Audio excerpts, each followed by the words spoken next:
Okay, so he says, so dhikr has something comes from it. Something good comes from the dhikr. Something positive comes from the dhikr.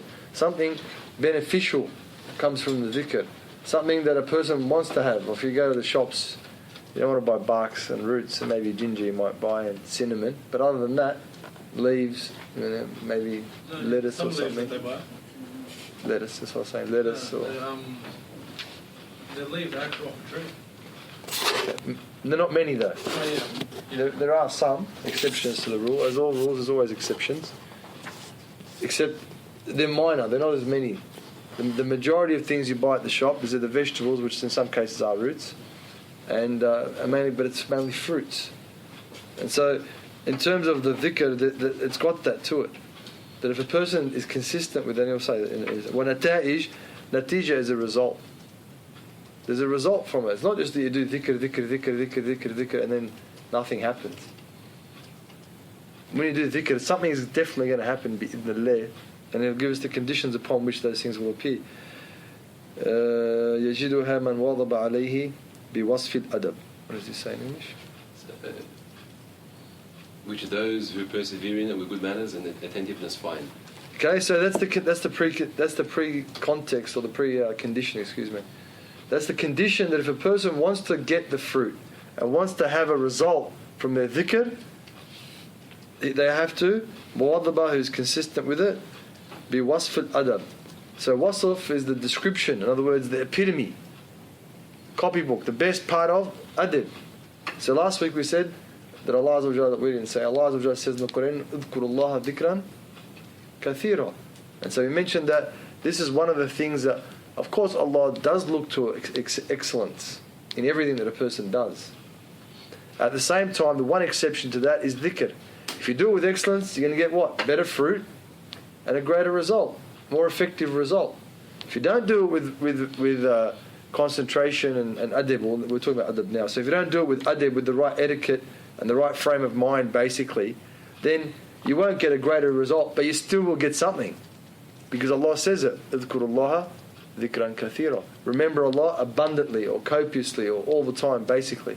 So that remembrance hopefully will lead a person to consciousness. And that's the next part. Wal-hudur. That a person is present, they're conscious. They're not subhanallah, subhanallah, and they're thinking of whatever it may be, meat pies or banana splits or just strawberry milkshakes or whatever the case might be. They're thinking about the one they're making the remembrance of, and we'll get to that. قَلْهَا أَنْ يَجِدْ فِيهِ مِنَ الْحَلَاوَةِ وَاللَّذَّةِ مَا يَسْتَحْقِرُ فِي جنبه كل ما يعرفه من اللذات الدنيوية والملاهي. The least of these is to find it so sweet and pleasurable that every worldly pleasure that one knows becomes insignificant. I think that's pretty self-explanatory. If you don't mind reading it again. The least of these is to find it so sweet and pleasurable that every worldly pleasure that one knows becomes insignificant. Why do you think that is? Why do you think it's the case that when a person does dhikr, that the worldly pleasures become... And what did he say? He said here, يَسْتَحْقِرْ. Al-istihqar is to be despised. So the dhikr gets to a point where an individual begins to despise the worldly pleasures. Why do you think that's the case? Because we're remembering Allah subhanahu wa ta'ala and like the constant repetition and remembrance of His name. It's like you're making that connection. Definitely, yep. Anything else? And so realization. Just definitely realization. You get closer to God. Okay, specifically? I'm sort of understanding from here that this is something that's instant gratification versus something that has its rewards and benefits that are much more long term. Definitely. Well, what's being said is the case. Like, let's look at what the Sheikh's saying. So the least of it is that a person finds a sweetness and a ladha. Halawa is sweetness and a ladha is a flavour or a taste or a particular flavour. Okay? Ma yastahqiru fi jambihi. So when it's put next to the worldly things, ma ya'arifu, what a person knows from the pleasures of the worldly affairs, and the pleasures of the things of pastimes, malahi, the things that are wasting your time, things that aren't useful. Why? Because the things are tied to who we are. Allah Azza wa Jal, when He created Sayyidina Adam, He sent, long story, but to cut it short, sent the first angel, He didn't grab it. He sent Israel, or the angel of death. He grabbed some dirt from each part of the earth. Black dirt, brown dirt, yellow dirt, red dirt, white dirt, all the different colours of dirt. Allah Azza wa Jal used that dirt to make, mixed with water, Sayyidina Adam alayhi salam. And from his different states, he ended up drying. 40 years he stayed. Sayyidina Adam, 40 years he stayed in Jannah, and all the angels are checking him out. What's this bloke on about? Why has he got this special place? And then Azazil, who knows who Azazil is? He's the shaitan, Iblis at that time. He used to get in and out of the body of Sayyidina Adam, in and out, because at that time there was no soul, just a body, a statue, so you can say. 40 years he stayed like that, and Allah Azza wa Jalla said, soon I'm going to blow some ruh into this being. That's the connecting nexus. That's what makes the difference. So what are our bodies made from? Earth, dirt, water. So what nourishes, what brings sweetness to our bodies? Water. The earth. Whatever comes from the earth. Water, food, not dirt, but whatever comes from the earth. Of course we feel, oh yeah, we ate, we feel good. We carnal pleasures, we feel good. Whatever it may be, we feel good. Whatever comes from the earth nourishes and satisfies to an extent our body. It satisfies our body. How much can you eat? How many steaks can you eat? How many Big Macs can you eat? They're limited. It's limited. There's only so much you can handle in the body. Okay, then he said, نَفَخْنَا فِيهِ مِنْ رُوحِنَا. Then Allah Azza wa Jalla said that we blew into him from our soul. Where'd the soul come from? Alright, came from Allah. So what's the soul nourished by? Okay, that which comes from Allah, being the Qur'an, ilm, and in this case, dhikr of Allah. So when a person uses the dunyawi things, the bodily things, to fulfill that soul that can only be nourished by Allah and from that which is from Allah, they'll never succeed. It's been malnourished. They'll never succeed. There's no nourishment. There's no nourishment. None. So they climb the mountains, the highest of the high mountains. They jump out of the planes. Then now they're going into orbit to jump out of a plane. They dive to the bottom of the oceans. They experiment with sexual, whatever you want to call it, experimentation. To the most extreme degrees, to the most violent degrees, to the most perverse degrees. They buy cars and do them up to an extent where they cost hundreds and hundreds of thousands of dollars. They buy clothes that cost hundreds, and they're trying to fill that void. Well, that's not a void in a sense, but they've made it into a void. They're trying to nourish that soul, but it can't be nourished from the things of the dunya.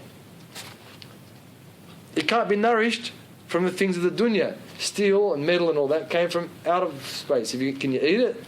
You need iron in your body, but can you eat it? No, you can't.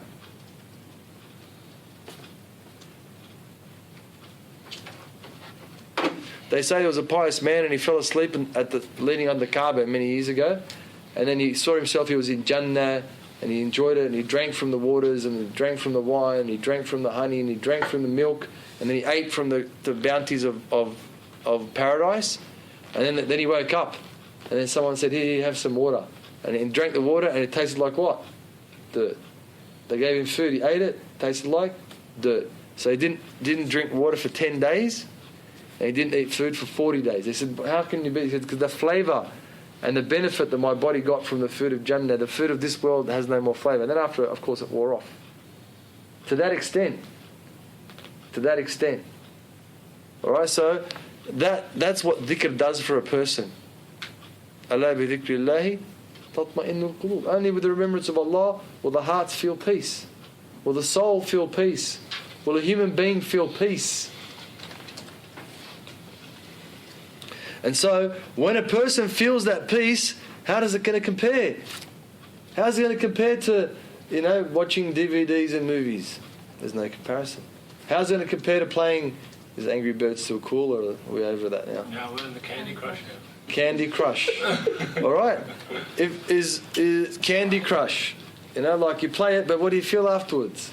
But when you do the dhikr, only a few seconds, 10, 15, you feel difference. You feel, because the things of this life don't have that ladha.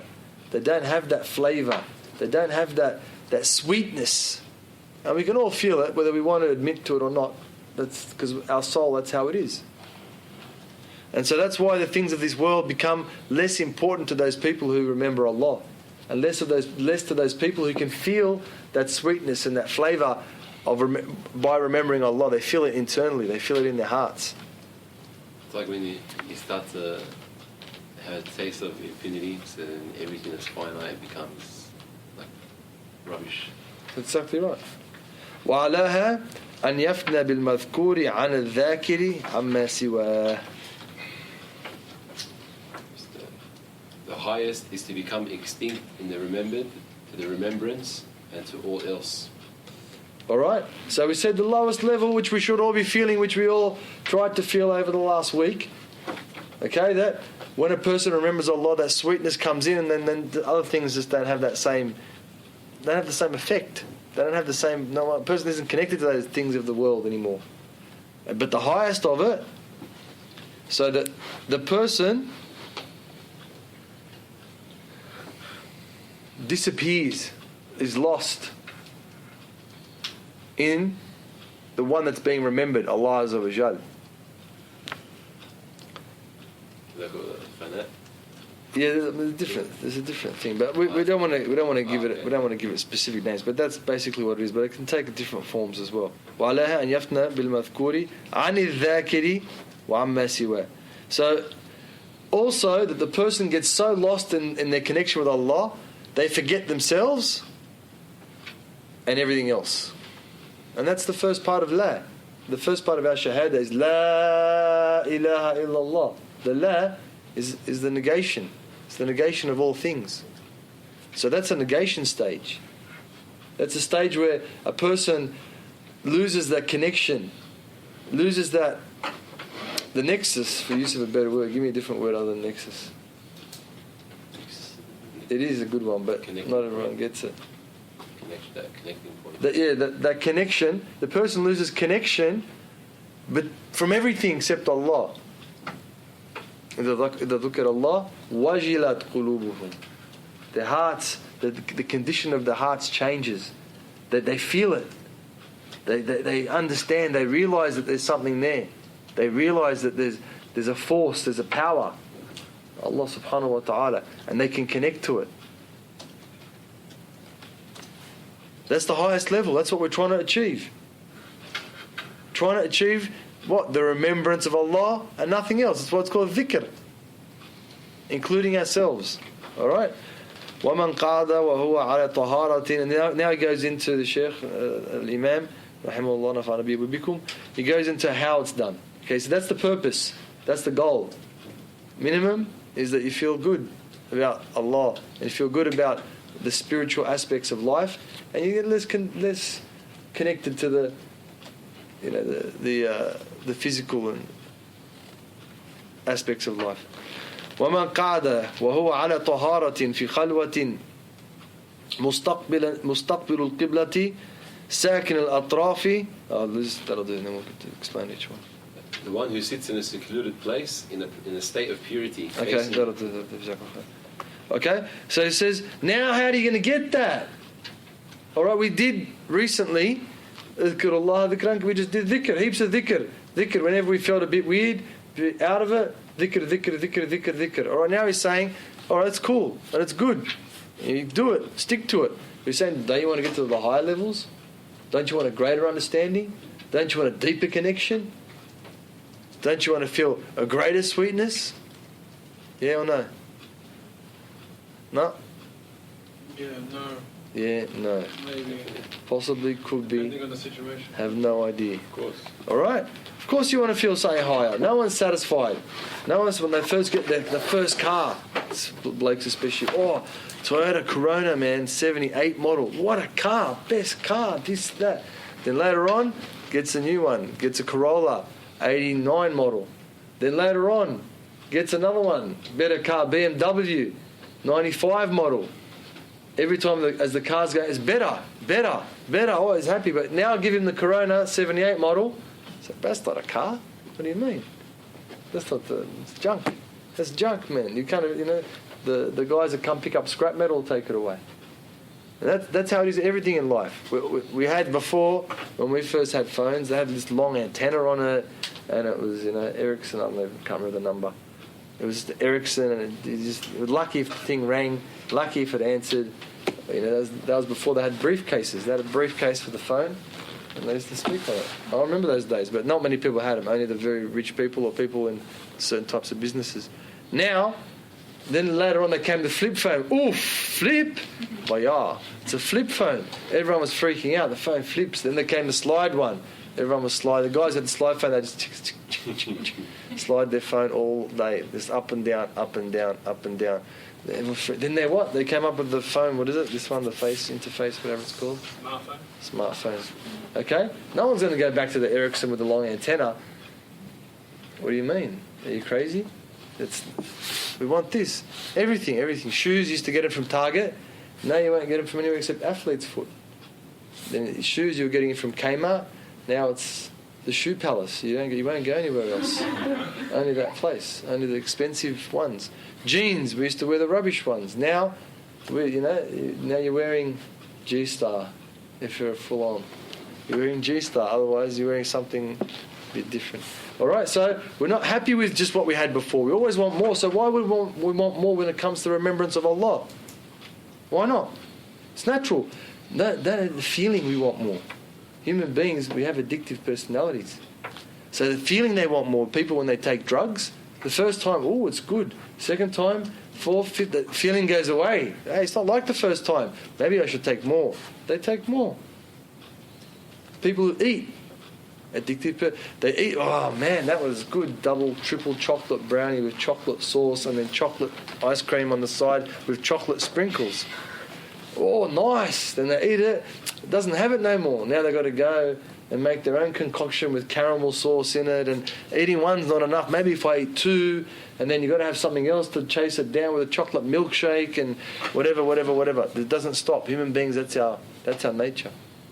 So why would we block ourselves off when it comes to dhikr? Why would we do that? When it's our nature to want more in that regard, to reach higher levels, to reach higher, greater understandings and consciousness with Allah subhanahu wa ta'ala. So the Shaykh is telling us how. He's telling us how. He said what? First part of it is to sit in the state of purity. And that means in wudu. And now he says, fi khalwa. What is he saying in English? Seclusion. Secluded place. Okay? So he sits, he's secluded. Or he or she sits and she's secluded. It means away from people. Doesn't mean you have to go and climb Mount Kosciuszko to be secluded. It means you can be in your room, TV off, radio off, phone on silent. I know it's against it. Nowadays we used to turn phones off when we were young, but no one turns a phone. You can't turn a phone off these days. If your phone's off, the person will keep ringing until your phone's on. Then when it's on, why was your phone off? Straight away they ask, why is it like? It's if like it's it's haram or something to turn your phone off. Anyway, phone off because it's too tempting. This is when you do the serious dhikr. And nobody around. It could be in your backyard. It could be in the park next door. It could be somewhere else, a place where you feel comfortable. And the person who's doing it, the dhakir, mustaqbil al-qibla. That they're facing towards the qibla. This is the optimum. Looking towards the qibla. And no one can make an excuse these days. We all got the smartphones, they've got compasses, they've got Islamic compasses that tells you where the qibla is without you have to try. So there's no excuse really. Sakin al-atraf. Keeping his limbs still. Oh, sorry, we didn't read that part, eh? So we only got to type. Fi khalwatin. Yeah, sorry, man. Read that, please, in English. So the one who sits in a secluded place. Okay. in a state of purity, Yeah. facing the Qibla, Yep. keeping his limbs still and his head down. Okay. So that's the other part. You can't get too excited when you do dhikr, because where's the dhikr done? Did you say where? Yeah, where is it done on a person? Heart, and where else? Head. Tongue. Mind, heart, brain, and tongue. There's no need for the body to move, except a little bit for the fingers if you want to keep count. That's it. Other than that, and the position that a body is in will affect the state of the heart. يَمْشُونَ فِي الْأَرْضِ هَوْنًا. Allah doesn't like the people who walk on earth and they're showing off. And that's for the sisters, they're shaking the whole body and things and whatever. And for the brother, his chest is puffed out, his head's up in the air, hawna, thinks he's good. Because what does that do? The posture that a person has affects their heart. Posture that a person has, in other words, their stance, their demeanour, affects a person's state internally. So if a person's hunched over, they're going to be humble, they're naturally going to be humble. But a person, they're going to be haughty and arrogant, stubborn more than likely too. So he's saying that not only is the body parts are still, but matraq al-ra's. What's he saying? Head down. Mutraq al-ra's. So the head is down. Notice when you go to dua, when you go to make dua, go like this and make dua. Then go like that and make dua. You find a huge difference. You find you come to a point of concentration. That's why when we're in our qiyam, when we're standing in our prayers, we're looking at a specific spot, so we can maintain concentration. It's makruh to look around. It's the test. It's not like to look around in prayers. That's why we sit in a specific way. That's why the Prophet of Allah, he could have slept in a bed. Didn't want it. Didn't want to. Of course, he didn't want it for a lot of reasons. One of them being that he didn't want to set an example that Muslims had to sleep in beds. He didn't use a table or chairs, because it's the lowest common denominator. He's the Prophet of Allah, so anyone can sleep on the ground. No need anything to sleep on the ground. It's the ground. But only certain people can sleep in beds. So another thing is, it keeps a person connected to the ground. It keeps a person humble. The higher your bed is, the less humble you are.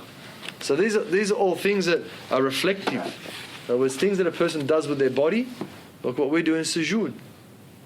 Put our heads, the most respected part of our body, our foreheads, onto the ground for the pleasure of Allah, so Allah can be happy with us.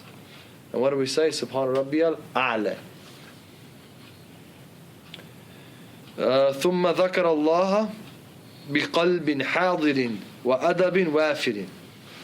Then remembers God with an attentive heart and complete courtesy. And that's it. Now the person's ready. After they've done these things. What have they done, Ibi? Sorry? What have they done? Concentrating. Yeah, what about the other stuff? They sat where? Secluded. Secluded place. Yeah, remembered God. Okay.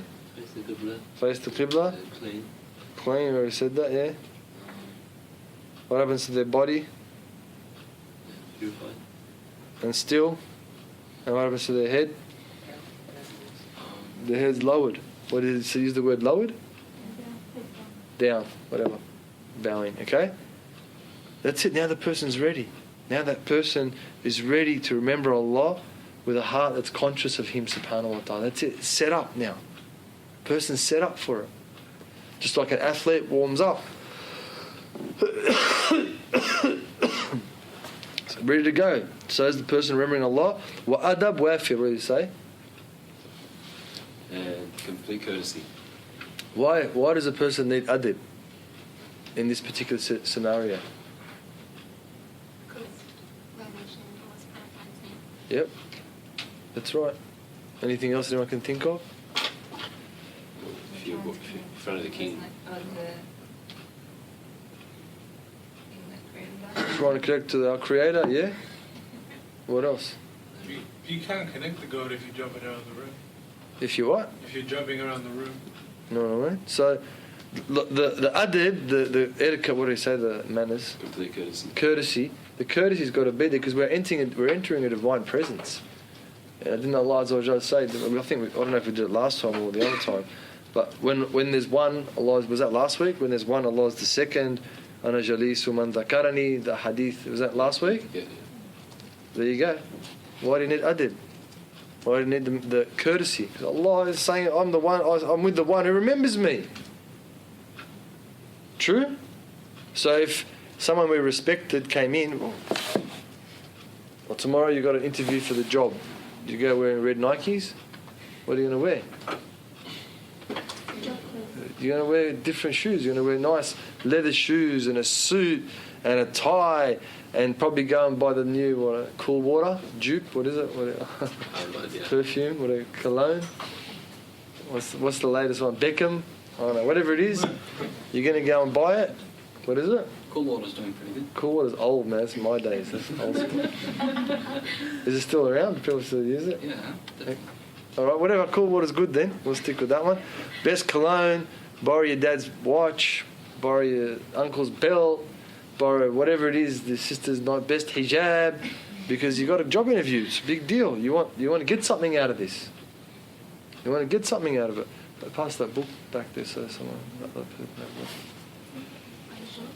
All right? So it's important. It's important that a person is understanding the presence of Allah Azza wa Jal, understanding that they're going to be in that presence, and so they've got to have that courtesy to Allah subhanahu wa ta'ala.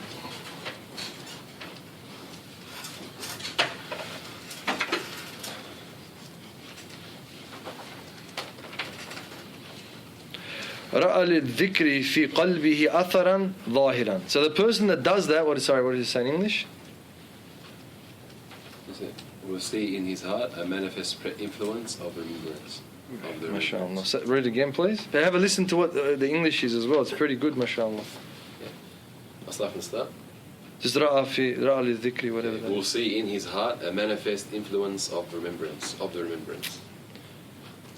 Okay? So that's the outward effect is one, and the inward effect is something else. The person will see in what they're doing a clear effect, an obvious effect. Atharan zahiran, obvious.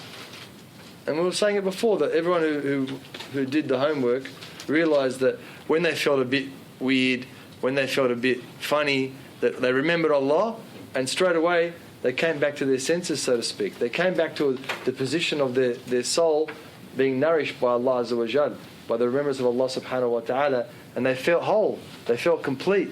The emptiness went. They felt fulfilled. فإن دام على ذلك أشرقت عليه أنوار القرب وانكشفت له أسرار الغيب. If he perseveres, the lights of proximity will descend upon his heart, and the secrets of the unseen will become unveiled for him. Again, please. Let's read it slow so we can really understand a little bit. Inshallah, if you want to sit there, if you can't see a book, or between the two. If he perseveres, the lights of proximity will descend upon his heart, and the secrets of the unseen will become unveiled for him. Like we're getting that, or we're not getting it? Okay? This is not convincing. Alright? فَإِن دَامَ عَلَى ذَلِكَ. So if a person is consistent in that, in doing what? What are we doing? Zakat. Come on, bro. What's zakat, man? Dhikr, that one. Dhikr, but not just the dhikr. What else? What are the other things? What? Sitting in. Okay? The adab. Sure. The adab. The courtesy that goes with it. The purity. Okay? Part of the courtesy. Right. MashaAllah, that's right. It's not just about the doing of it, it's the courtesy that goes along with it. As the hadith was, I am next to the one who remembers me. Jalisu man dhakarani. So whoever is consistent, not just the remembrance, but the state, the courtesy, not just the physical courtesy, but the internal courtesy. Then that person, أشرقت عليه أنوار القرب What does he say in English again? The lights of proximity will descend upon his heart. Or her, as the case may be. So in other words, a person's state, a person's condition will go from being one way. In other words, the opposite of that is darkness. The opposite of that is emptiness. The opposite of that is bu'd, being far from Allah subhanahu wa ta'ala. That's why the emptiness comes in. The emptiness that we all, is our homework to do. Why do we feel empty? Because we're doing something that takes us away from Allah Azza wa Jal. Watching TV, playing the sport. I mean, on intentions things change. Games, videos, DVD, these things that take us away from Allah Azza wa Jal. Of course we start to feel the emptiness. And then we remember Allah, start to begin fulfilled again, and the nur, because we're getting closer to Allah subhanahu wa ta'ala. And not closer in, I mean, they say proximity, like that's the word used, but it doesn't mean like close as in close to the physical state of Allah, the physical being of Allah. It's proximity in the spiritual sense. Nearness to Allah subhanahu wa ta'ala in our hearts and in our souls. The things that we're nourished from, okay? وَانْكَشَفَتْ لَهُ أَسْرَارُ الْغَيْبِ. And the secrets of the unseen will become unveiled for him. So they'll become apparent. The things that we don't know will become apparent. The things that so basically the subconscious will become conscious. In other words, the things that we can't understand about the world, they'll become normal. Actually, we were watching a documentary on this the other day. They were saying that human beings, they think they're in control of their lives. In other words, they're thinking of their mind. They're thinking in their minds through their conscious state that we control this and we lift that and we do that.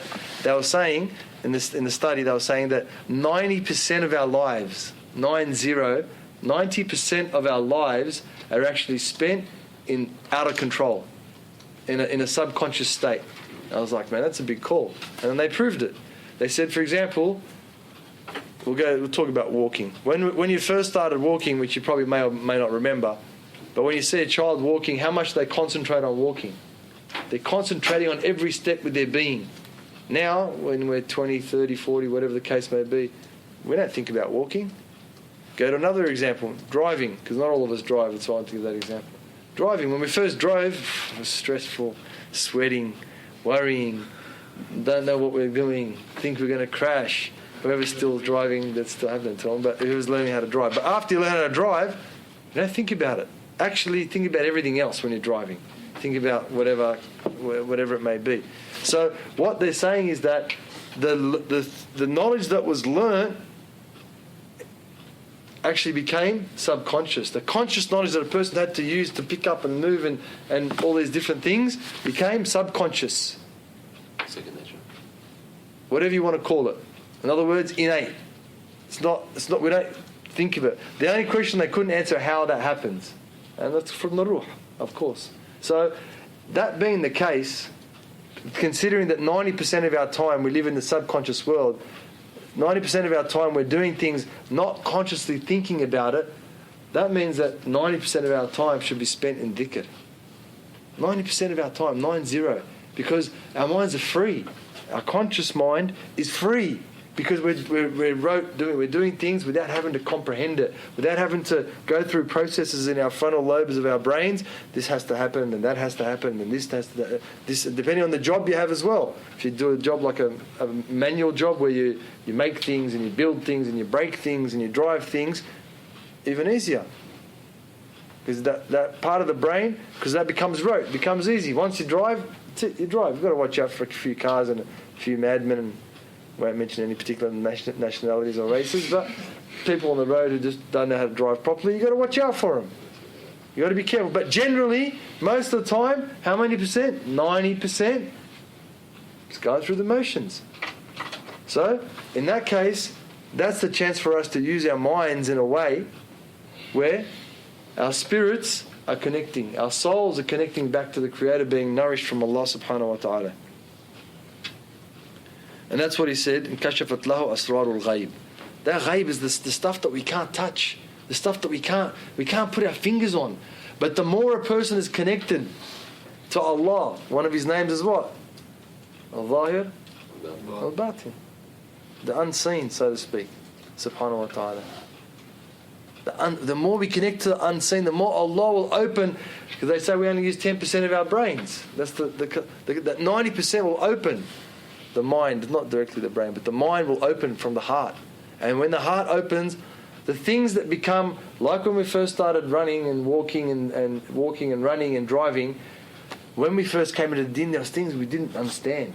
Oh, what? You got to do this. Oh, there's jinns. That's a good example. Oh, there's jinns around. Nah, bro, magic and ayn and all these things. And then when a person gets into the deen, those things that are subconscious, that are ghaib, they become normal.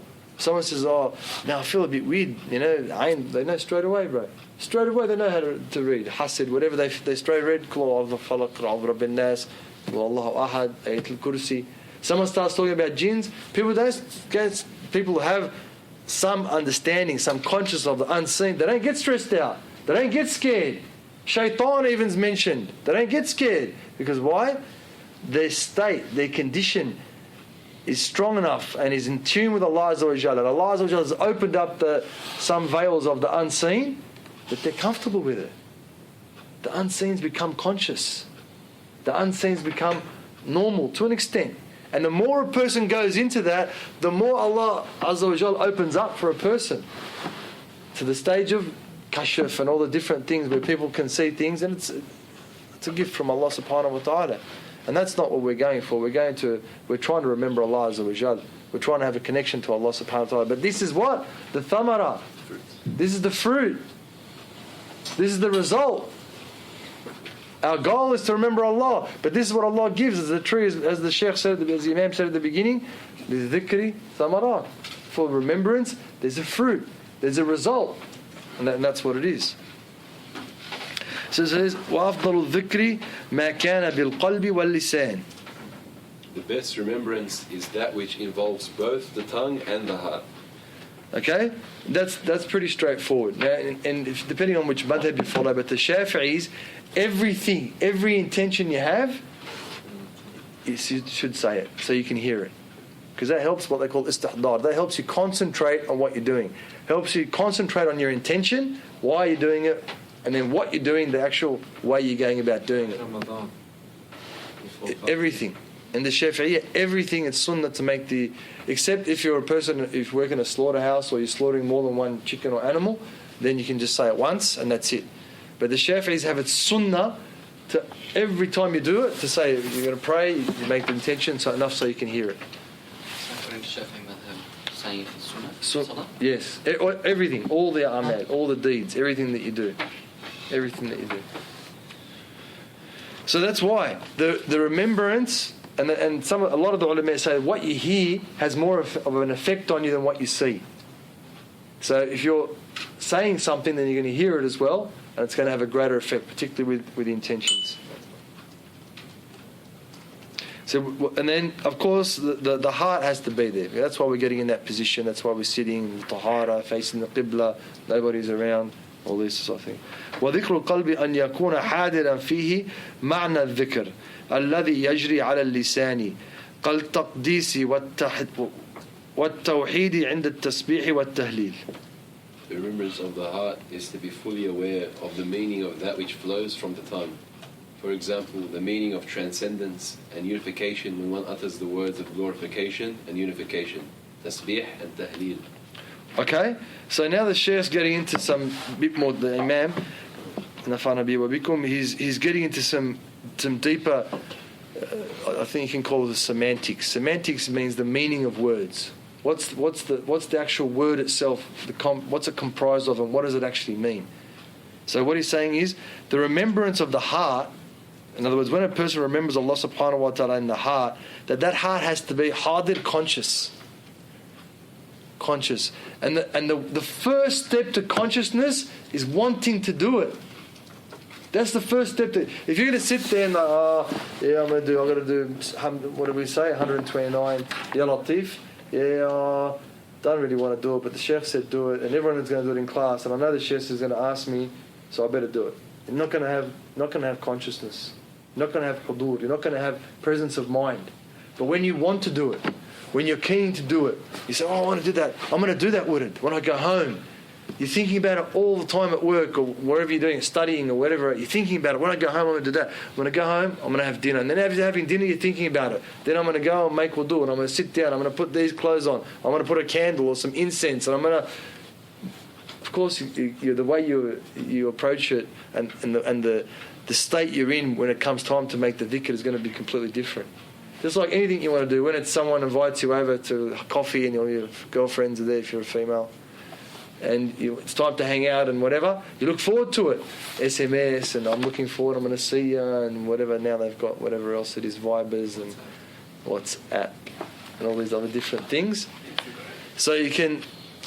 The person's into it. When they get there, they're ready to... They're probably saving up their best stories to tell so they can have a giggle and have a laugh and enjoy themselves. And should be no different when a person is about to see Allah, go to sit with Allah, to experience the nur of Allah Azza wa Jal, have hudur, have a presence with Allah subhanahu wa ta'ala. So there's got to be a want there. There's got to be a drive there. Otherwise, not going to work.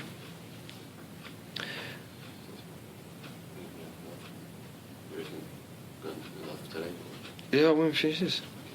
فيه معنى الذكر الذي يجري على اللسان كالتقديس والتوحيد عند التسبيح والتهليل. So now he's talking about the meaning of what a person's saying.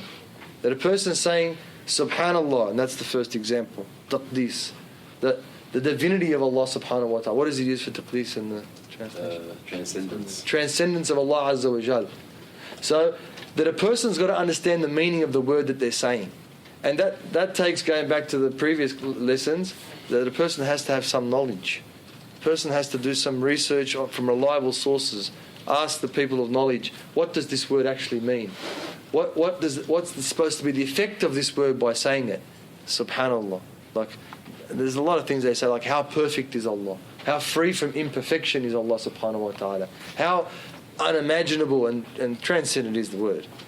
How transcendent, meaning that we can't comprehend His greatness. He's so great, subhanahu wa ta'ala, that we don't have the capacity to truly understand how great He is. Subhanallah. It's outside of our realm of comprehension. Taqdis. And then he says, what tawheed? And he says, tasbih, what tahleel? So when someone's saying, La ilaha illallah, what does that mean? And we just discussed now, the la, the negation. La is a negation. La ilah, no Lord. Nothing loved, nothing worshipped, nothing obeyed, except illa Allah. And that if you look at those two things together, that Allah is transcendent first, in other words, can't be imagined, can't be seen, can't be felt, all these other things. And then you go to, how do we know Allah is there? Well, it's a process of deduction. Is this Allah, like Sayyidina Ibrahim? He saw the star, said, no. The star went, daylight came. He said, no, it's not my Lord. Saw the moon, same thing, not my Lord. Saw the sun, he said, oh, it's my Lord. He goes, no, sunset, not my Lord. The process of deduction, and what has the greatness? Through knowledge, through science, through experience. What is this thing?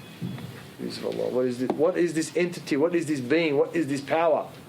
La. That's the first part of it. The negation. The negation of, is it this? No. Is it that? No. Illa. Except. So it's not this thing, and it's not this thing, and it's not that thing. La ilaha. La ilaha. There's no Lord except. The only thing left over is Allah. That's Allah Azza wa Jal, subhanallah. The way that He gave it to us fits our minds perfectly. Because it would have been Allahul Ilahul Wahid or something like that. What do you mean, Allah? It doesn't fit our minds. It doesn't sit in, because we've started off with the subject straight away. Straight away the subject, but we don't know about this subject. In other words, the subject of what we're trying to understand, the subject of what we're talking about is Allah. So if it was put to us straight away and we didn't get it, well, what are we going to do? Positive.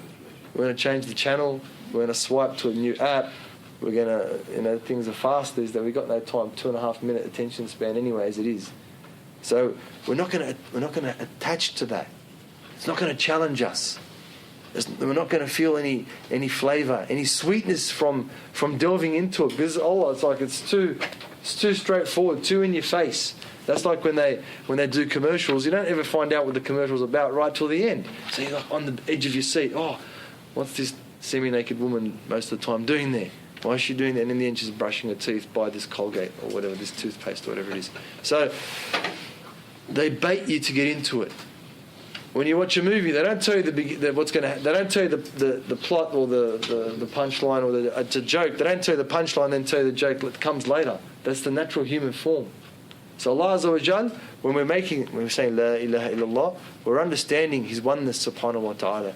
We understand that there can only be one and none else, inshallah. So, bi'idhnillah Azza wa Jal, adding on to what we spoke about from last week. Last week we just basically focused on what dhikr was, that Allah remembers us when we remember Allah, that we should be constantly doing it. And we said that that's when we look at our lives and we feel that emptiness, that's because we're far from Allah and it's time to bring dhikr into our lives. And we said 129 in Ya Latif in the morning and in the evening. And then now is the next stage. Alright, you've got your wird to do, 129. How are you going to do it now? Is it in the car or on the way to work or school or whatever? Is it when you're riding your bike or waiting for the bus, or you downloaded the app and you're just going to do it quickly? Or are you going to sit down and focus? Sit down in a state of wudu, facing the qibla, in a place where there's nobody around. And you know, the ulama, they used to always tell us that you know, for men in particular, put on some perfume. If it's a place where you can burn incense or whatever the case, make the place smell nice so you feel relaxed. A place where you feel at ease. Then inshallah it's easier to be in tune with Allah Azza wa Jalla. It's easier to get that feeling. And it's not going to come the first day. It might. Allah Kareem. It may not come the first day. It may not come the second. It may not come after a week. It may not come after a month. It may not come after a year. It may not come after 10 years. But eventually it will. If you're sincere. And if you stick to what did we say? What's the key to it? Consistency and another word starting with C. Courtesy. You got to be courteous with Allah Azza wa Jal. Allah is going to be with you in that gathering, with you in that present. Sallallahu alaihi wa sallam.